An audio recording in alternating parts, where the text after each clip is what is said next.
What is going on, beautiful people? Welcome to the Thrive Forever Fit Show. I'm your host, Jay Nixon. And before we begin today's episode, I want you to know how grateful I am for you. I truly appreciate you spending your time watching and or listening to me rant and rave about things that I find interesting, everything from nutrition to mindset, human transformation and optimization, all things that I believe have made my life abundantly better. And I want that for you. I want you to live your very best life. And so hopefully something that I say will translate into something that you can use in your life to live in maximum abundance and awesomeness. That is truly my goal. And I want to say thank you for listening. I really appreciate you. Today's show is sponsored by Elite Greens. It is what I believe, and not just because I created it, to be the best greens product on the planet, not just from a taste perspective, because it's unbelievably delicious. It does not taste like dirt. I believe it's one of the only greens products that doesn't taste like crap. I'll be honest. I have drank, because I've been in the nutrition industry for 25 plus years. I have tried these products back in the day when they used to taste like absolute dirt from the ground.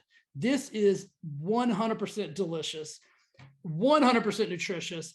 One serving is 12 fruits and vegetables in a simple, easy to drink glass. It's that easy to get your micro, macro, and phytonutrients without having to eat boatloads of kale, bags of broccoli and cauliflower, and all the things that, listen, I like those things, but I am very aware that I am not going to consume enough of those consistently on a daily basis to give me the nutrients that I need to sustain my maximum health.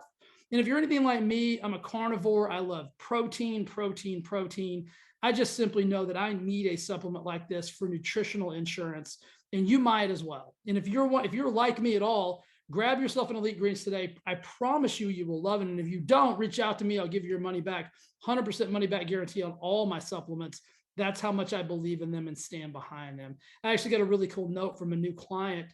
She said that this is the only greens product that she can get her daughter to consume with her, which makes me abundantly happy, because I know kids. I've seen kids' diets. I've seen the food they're eating at schools. I've seen the lunches they get packed, and I know that they're not getting enough nutrients to grow and develop and do all of those things. And so it makes me super happy that there's a product out there that moms and dads can give their kids, give the whole family, so that everybody's getting everything they need on a micro, macro, and phytonutrient level. So if you haven't tried Elite Greens, try it today. All you have to do is go to thriveforeverfit.com, go to the shop page, and you will see the link for all of my supplements. Highly recommend this. I know that you're going to love it. Thanks for listening. Let's get into the show. Breaking the chains, right? Before we jump into this week's episode, this is probably going to either irritate you, excite you, or maybe a combination of both. But I think it's necessary that we dive into a topic like this, because what I'm witnessing, what I'm seeing in the world all around me is people shackled, people chained to places that they don't necessarily even want to be chained to. And there's a lot of personal reasons that go along with that. There's some professional reasons that go along with that. And there's some societal reasons that go along with that. And so my purpose of today's episode is to help you break the chains that are holding you back in life. They're the ones that are preventing you from actually becoming who you want to be and who I believe that you were probably born to be. And the reason being is because you're so attached mentally, emotionally, psychologically to who you are or who you've always been, that you can't move forward, because it would be a complete shift and change in identity. You would have to completely shift who you are today to become the person that you really, really want to be. And the idea behind that is so disruptive. It's so uncertain that you're not sure if it's worth it. I'm here to tell you today that it is worth it. I'm here to tell you today that you are worth it. I can't sit by and watch people continue to stay where they are, because I know most people don't even want to be where they are. Most people are so, I can't even think of the correct word for it. Discombobulated is what comes to mind. So discombobulated inside of their internal sphere because of a lot of external circumstances that they are terrified to break through that. And here's what I know for a certainty. 11% of the people listening to this want to and will do everything they can to move to a different place in space. 89% of you won't. 89% of you will stay where you are, even if you don't want to be there, even if you don't like where you are, even if you are so dissatisfied with where you are, you won't do the necessary things because that change in your identity is so disruptive to you that you'd rather stay right there. You'd rather stay stuck. I'm going to give you 5 strategies before we end this podcast. 5 strategies that will get you to move from where you are to where you want to be. And here's the situation. You're actually being controlled right now by several different factors. One of those is by that identity that I keep talking about. One of the number one human desires is to be congruent with that which we believe we are, meaning you will do everything in your power to stay congruent with who you believe you are in the moment. Now, I know that's hard for some of you guys to understand, but it goes back to the upper limiting factor that I've talked about for years, that Gay Hendricks wrote an entire book on it.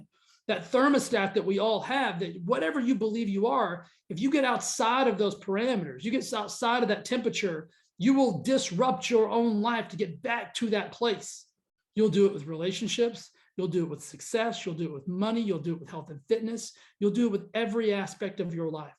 And it's because many of you are so attached to your old story because that's what your identity is built upon. Your identity is built upon an old, antiquated story. Could be of tragedy, could be of triumph.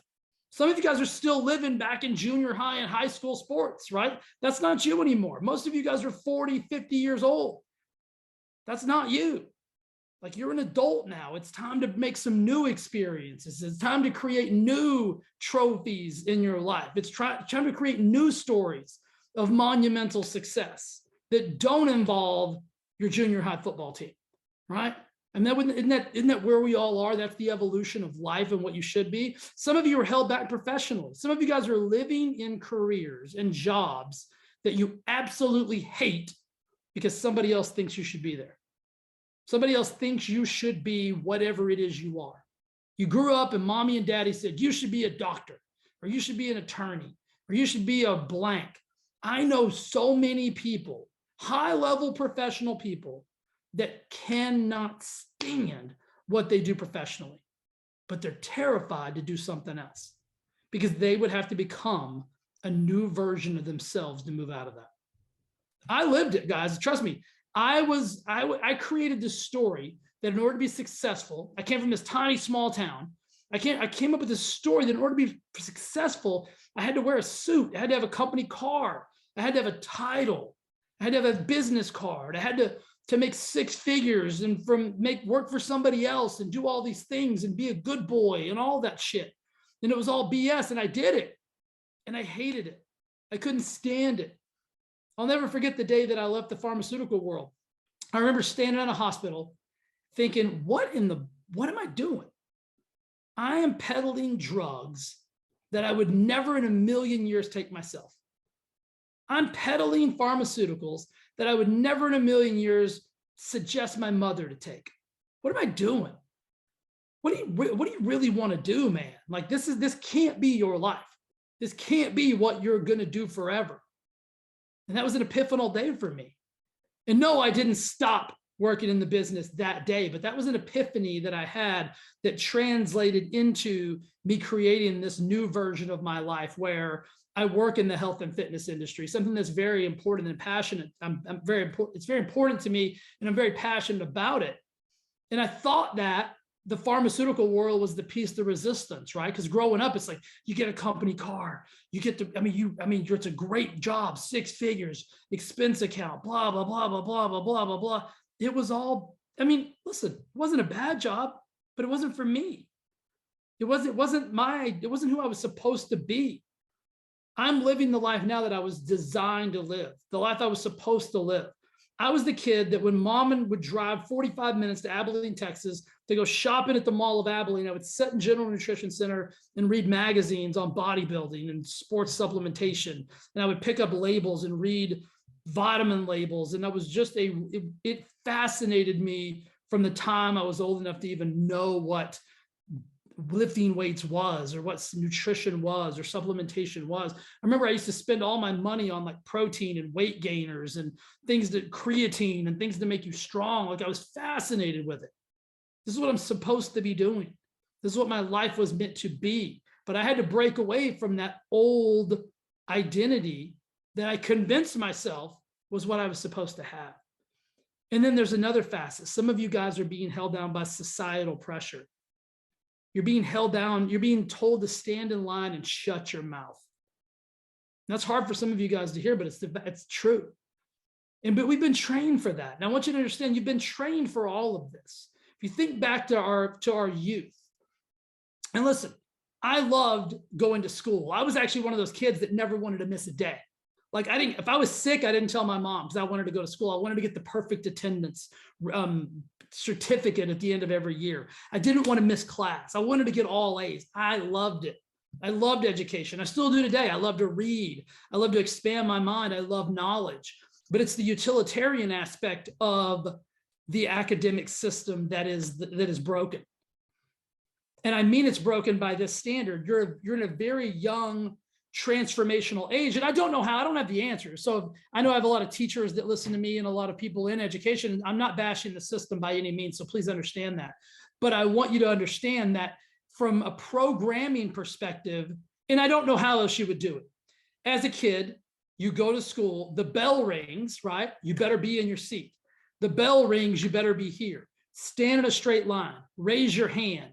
You're created from a very young age to stand in line, raise your hand, shut your mouth, only speak when spoken to.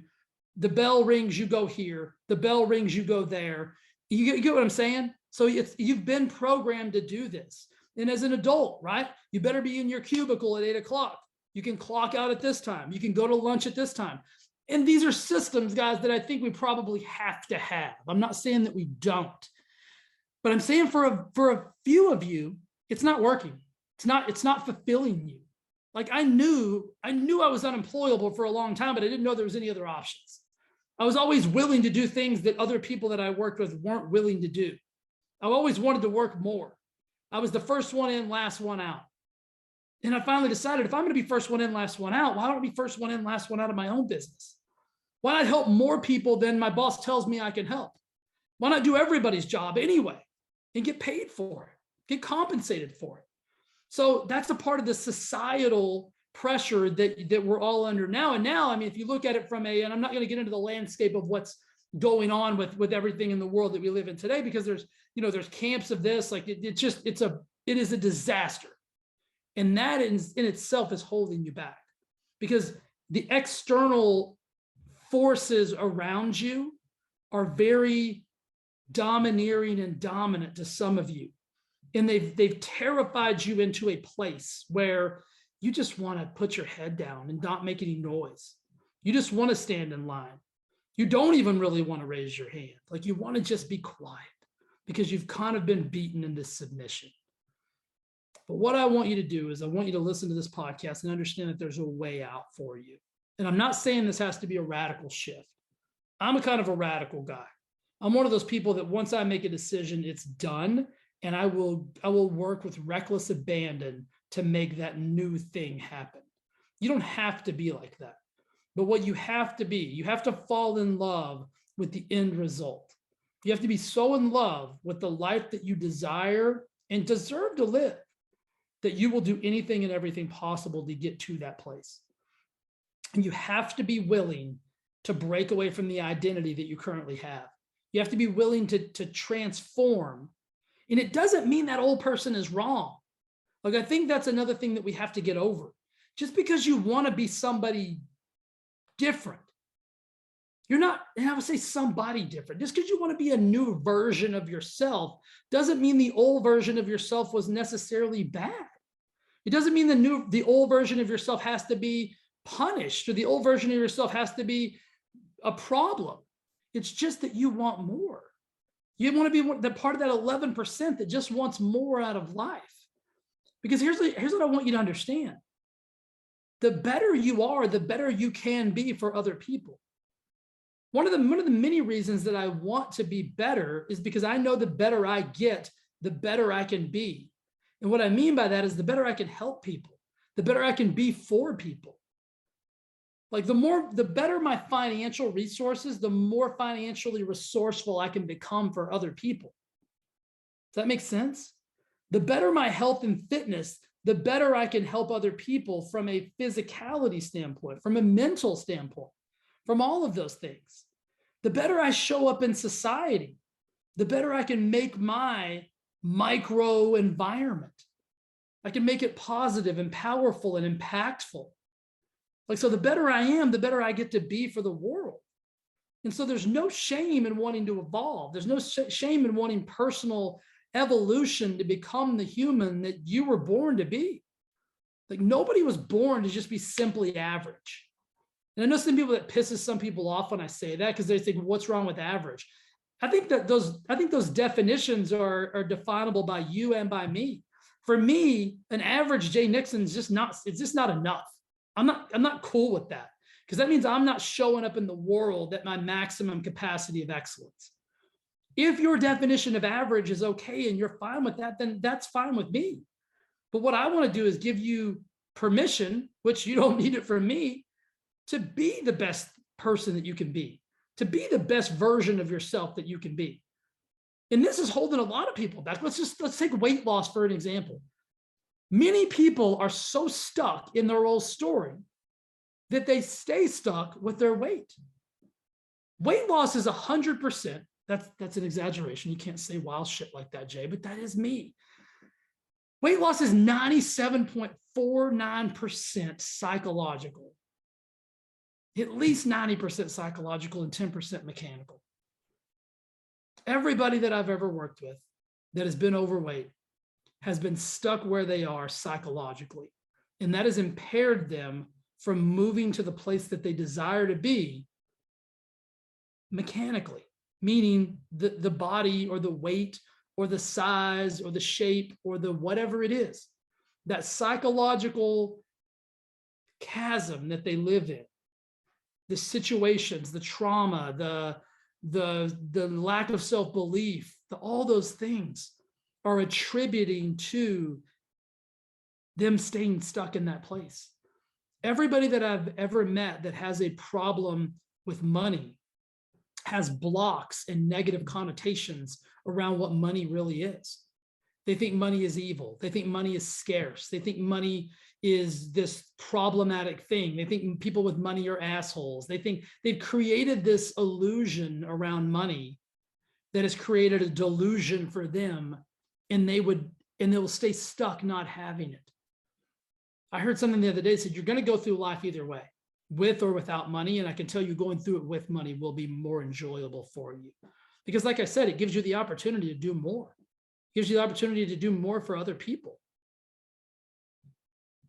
But they're all blocks. They're all psychological blocks. Let's go back to that professional block. If you're in a job that you don't love, I'm thinking of somebody right now. I'm thinking of a very successful physician that I know, uber smart, highly educated, on paper, looks like he is in the perfect position, saving lives on a daily basis. He's miserable. And he's so talented, and he's so smart, and he's so intelligent, but he doesn't believe in himself enough to do his own thing. And I can tell you, he's got the skills, he's got the knowledge, he's got the resources, he's got the money, he's got everything necessary except for one vital piece. The most important piece. He doesn't believe he can. And so he would rather stay stuck and miserable. And he's probably going to have to work for another 20 or 30 years. That's just the world we live in. But even though he has every resource, he's choosing to stay stuck and miserable because he lacks self-belief. That's a psychological deficiency, right? So it's that psychological deficiency that keeps you chained to the life that you don't want to live. And you'll convince yourself, right? We have this thing called confirmation bias. You'll convince yourself that, no, I love this. I love my life. I love my life. Listen, I love my life. Exponential. I can't think of anything in my life that I don't love, but I want more. I want more out of life. I want to live to maximum capacity. I want to redline this thing. I want to do everything possible to be everything that I can possibly be, to do everything I can possibly do, to have everything I can possibly have. But I believe in myself. I haven't always, though. That's what I want you to understand. I haven't always believed in myself. If you've read one of my 2 books, both of them, you'll understand where I've came from. But I know now, coming from there to where I live today, that anything and everything is possible. And listen, the chains never go away. The chains are psychological as well, right? There's not really any chains. Turn around, there's no chains behind you. You're not tethered to anything. It's like that elephant meme we've all seen where the giant elephant has this tiny little rope and this little bitty stake in the ground, and he stays right where he's supposed to be. Why does he do that? Because he's conditioned from a very, very young age to know that rope and that little stake is where he's supposed to be.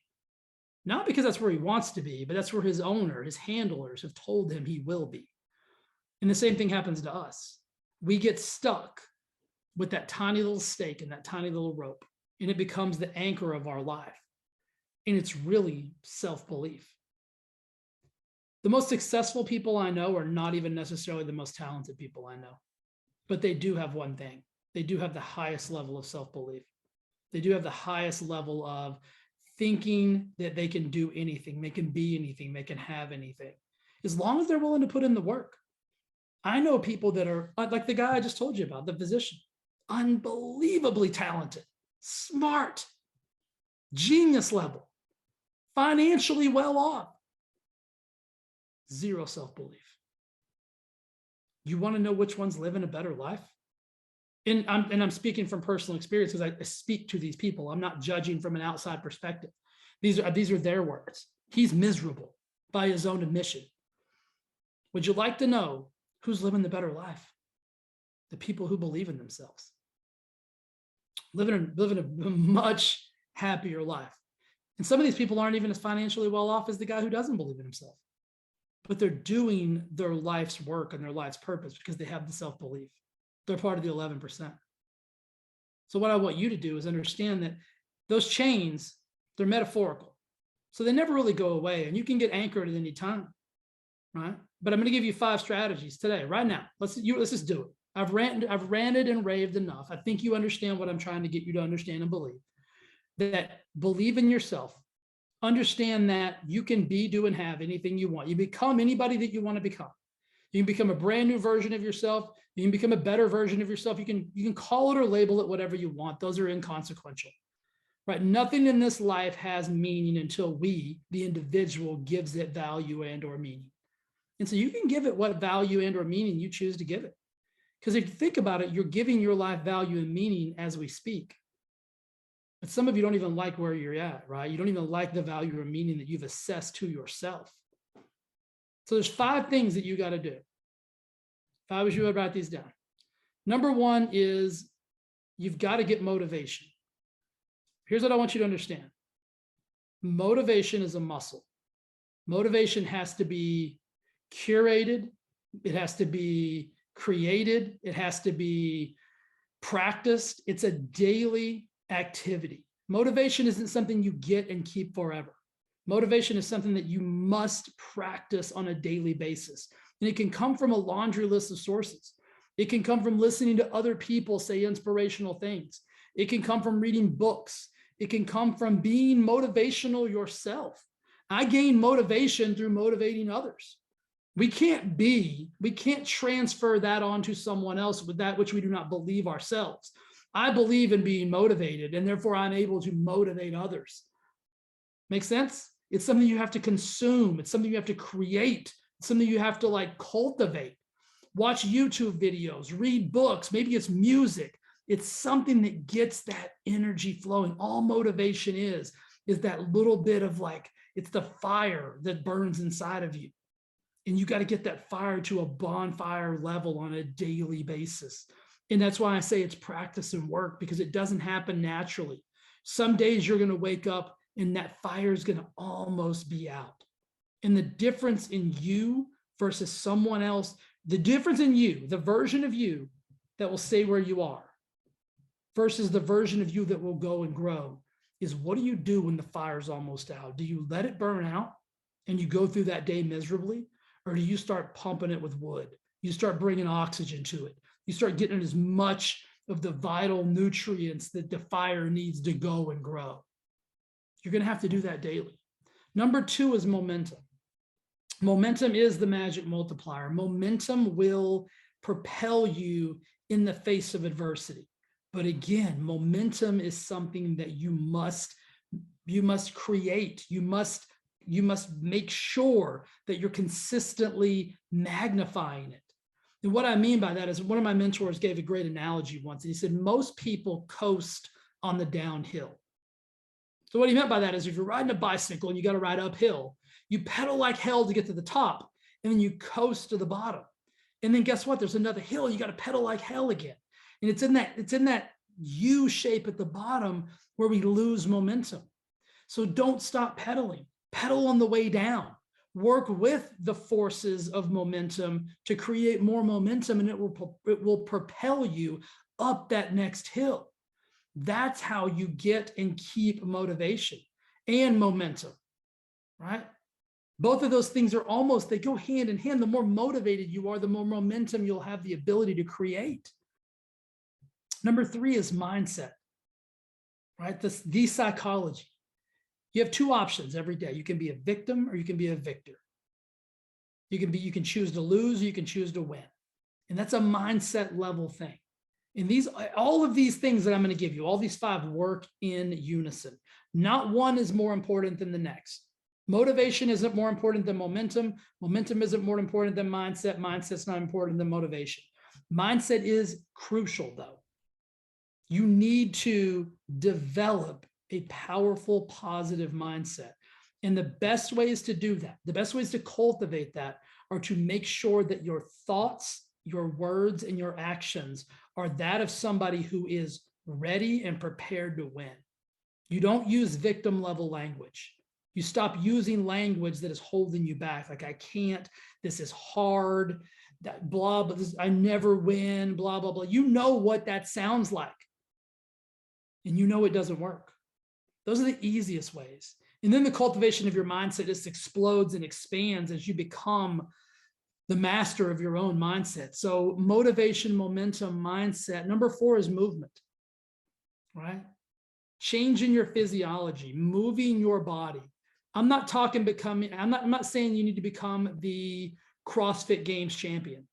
I'm saying that movement of any kind, riding your Peloton, walking around the block, going to your local gym, working with your personal trainer, watching a video online, just simply moving your body will be monumental in you becoming the better version of yourself, because what it does is that movement, that change in physiology, facilitates a change in psychology, which allows your brain to expand and open. Lori and I go for a walk almost every single day, sometimes twice a day. And during those walks, you wouldn't believe, we were on one yesterday and she's like, oh my gosh, I'm getting so many ideas that I've been stuck on for the last 2 or 3 days. And it was because she was moving her body. We were just on a walk and she had all these ideas. I got to write this down when I get home. Oh my gosh, I got to write this down when I get home. I got to write this down when I get home. That movement facilitated momentum and motivation inside of her. Number 5 is paramount. It's the management of your emotions. Most of you, all of us, are emotional beings. Every human I know is an emotional being. Every human is an emotional being. But those with mismanaged emotions usually don't have the same success as those who have learned to manage their emotion. And I'm not going to get into the uber science of this, but you've got 2 areas of your brain. And these 2 areas basically predict how you will react to a stimuli. Meaning, if something presents itself, if you are the kind of person that is reactionary, that means that you're using your amygdala, which is the center portion of your brain. I consider it to be this little guy. And if we've all seen, I used this analogy the other day. If you've seen Spaceballs, the little guy with the giant Darth Vader helmet, that's the leader or whatever, he's in charge of the amygdala. And none of us want that little joker making decisions for us, because those are reactionary, emotionally unmanaged behaviors like anger and resentment and jealousy and like those things that we do and then regret. That's when your amygdala gets involved. When your prefrontal cortex, the front side right here, that's like Luke Skywalker flying your spaceship or whatever. It's intentional, it's purposeful, it's meaningful. You've thought about it. You're making better, more powerful, positive decisions. And every one of us has the option to have either one of those as the driving forces behind how we handle our emotions. Because you're going to be presented with emotions, but you're not responsible for reacting to every one of those emotions. Right? Like anger is a secondary emotion. Usually you're angry because something else triggered you. And so if you'll just use a simple technique of pausing, assessing, and then asking yourself a question, what's really going on right now, right? That will help you move from the amygdala back into your prefrontal cortex, which you make really positive, powerful decisions from. So if you find yourself to be a reactionary person, meaning you don't really give much thought to your quick snaps, and that hasn't worked out for you, it's held you back, you become regretful of things, simply just pause, assess, and ask. Right? Pause, assess, and ask. Pause, assess the situation, ask yourself the question, what's really going on right now? What is really facilitating the feelings that I feel? And then that will be enough time for your prefrontal cortex to re-engage and help you make better, more dynamic, more intentional decisions. You see, because when we allow that amygdala, it's almost like the fight or flight mode. That's what really gets activated when we go into fight or flight mode, and we don't make great decisions when we're in that fight mode. And so what I want you to do is practice these 5 things. And what they'll do is they'll allow you to start moving away from those metaphorical chains that have been holding you back. Because the more momentum you have, the more you're going to want to do. The more motivation you have, the more momentum you're going to be able to create. The better and more powerful and positive your mindset, the more you're going to be motivated. The more movement you do. And just make it a little more than you're doing now. It doesn't have to be exponentially different, just a little bit more. The more your brain's going to be open to these new concepts and these new ideas about who you can be, what you can have, what you can do. And then learn how to manage. And there's, as I said, learn. You have to have a willingness to practice these things. And it's the management of your emotions. Because what will happen is, remember how I said you're controlled earlier by your old story? It's the emotions that are controlling you. And if you'll pause and assess and ask, why am I staying stuck here? Like, why am I stuck in this place that I really don't want to be? And really get comfortable asking yourself that question, you'll get the answer.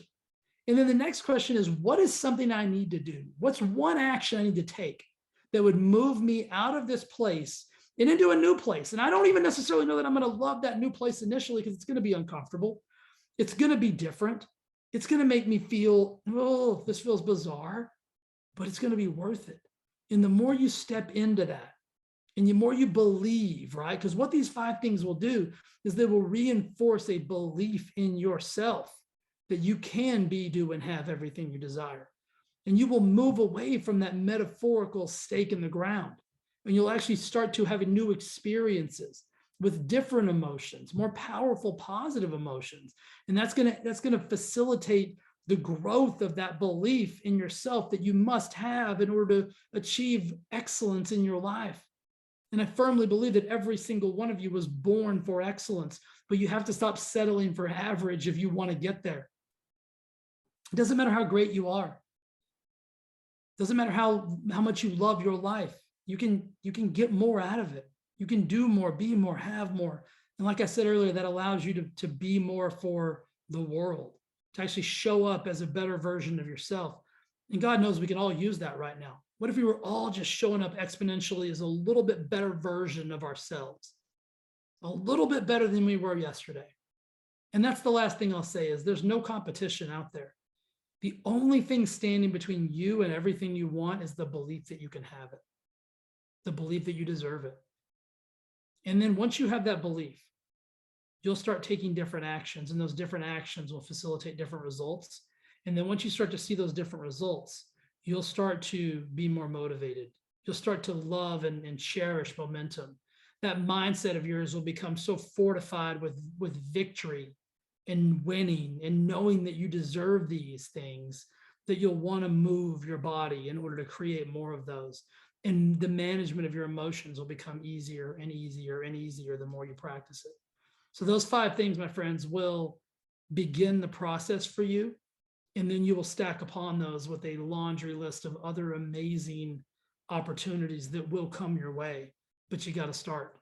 All right, you've got to make the decision, because it all starts with the decision. If you'll make the decision today that this life is no longer serving me, and I'm going to be the best version of myself for me and for everyone else around me, you'll make different decisions and everything will start to change exponentially for you. Guys, I appreciate you I appreciate you listening to this podcast and not leaving. If you'd like more information on anything that I do, anything that I say, you can go to the thriveforeverfit.com website. All my stuff is there, my private coaching, my group coaching. We have a free Facebook group called the Wellness Lab Launchpad that I would love to have you join. If you're not already a member, just go to thriveforeverfit.com. You'll see a giant box on the homepage. You can click the button. We'll add you in immediately, and you'll become part of the family. And I'd love to have you. I'd love to help you. And my wish is that you live your absolute most excellent life. I'll see you very soon. Be awesome to each other. Be awesome to yourself. Love you. Bye.